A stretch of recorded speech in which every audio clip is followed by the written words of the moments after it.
Yeah, and I think Chris knows what he's talking about here. And I think that, rate is key, right?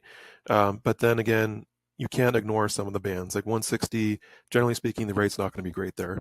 But 160 is super important. It's one of the most important bands for us in this CQ Worldwide because that's an easy band to fall back on when it comes to multipliers. You have to really work hard on 160 to get those mults. And so the one time that I mentioned earlier where I gave up on doing 2B SIQ for the full 48, it was a situation where 160 was finally open to Europe.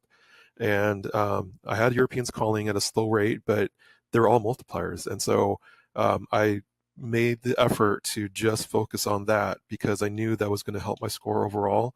And if I was going to beat Chris or any of the other guys too, I really needed to get my mults up. I had set a goal for 40 countries on 160 before the contest started, just a general goal.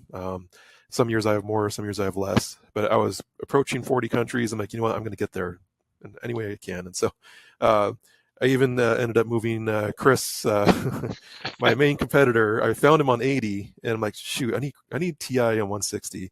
And I actually, I've tuned past him like 4 or 5 times, like, oh, I'm not going to ask him. He's going to say no. And so finally, I'm like, I'm going to do it. So I asked him, please 160. This is ZF1A. He's like, okay. And so we went. So I got he was like my 40th molt there or whatever.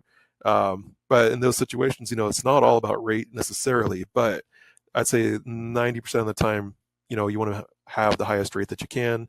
And then, you can't forget about multipliers, especially on bands like 80 and 160.